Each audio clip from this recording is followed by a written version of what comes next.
Hello, আসসালামু আলাইকুম সবাইকে। কেমন আছেন সবাই? ভর্তা খেতে পছন্দ করে না এমন মানুষের সংখ্যা বোধহয় খুবই কম।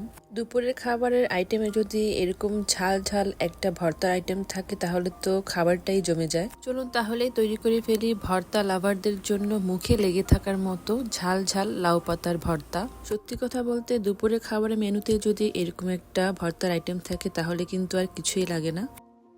লাউ পাতার ভর্তা বানানোর জন্য এখানে আমি কচি থেকে বড় বড় সাইজের লাউ পাতা নিয়ে নিয়েছি কয়েকটা।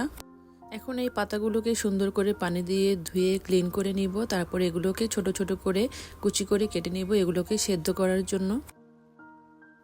পানিটা ফুটে উঠেছে, এখন আমি কেটে রাখা লাউ পাতাগুলো এখানে দিয়ে দিলাম।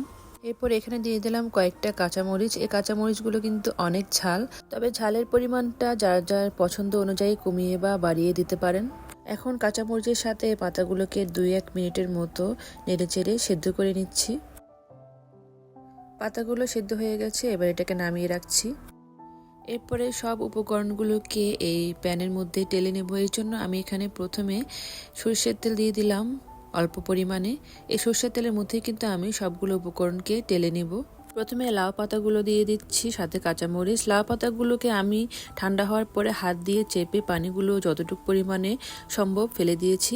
সাথে দিয়ে দিলাম কয়েক টুকরা রসুন এবং 2-3টা শুকনো মরিচ। এবার এগুলোকে অল্প কিছুক্ষণের জন্য নাড়াচাড়া করে একটু ভাজা ভাজা করে নিচ্ছি। সবগুলো সুন্দরভাবে টালা হয়ে গেছে, এখন এটা পুরোপুরি রেডি ভর্তা বানানোর জন্য। আমি ভর্তাটা ব্লেন্ডারে তৈরি করব, যেহেতু আমার বাসায় পাটা বা শিলপাটা কিছুই নেই।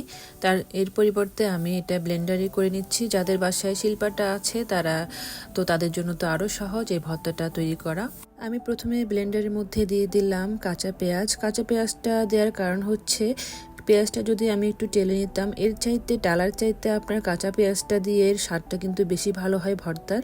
এর সাথে বাকি যে উপকরণগুলো ছিল সবগুলোই দিয়ে দিলাম একসাথে। তারপরে দিয়ে দিলাম পরিমাণ মতো লবণ। যেহেতু ভর্তাটা ব্লেন্ডারে করছি তাই এই ব্লেন্ড করার সুবিধার্থে আমি সামান্য একটু পানি ইউজ করছি এখানে। পরিবর্তে যদি আমি শিলপাটায় তৈরি করতাম ভর্তাটা তাহলে আমার পানির দরকার হতো না।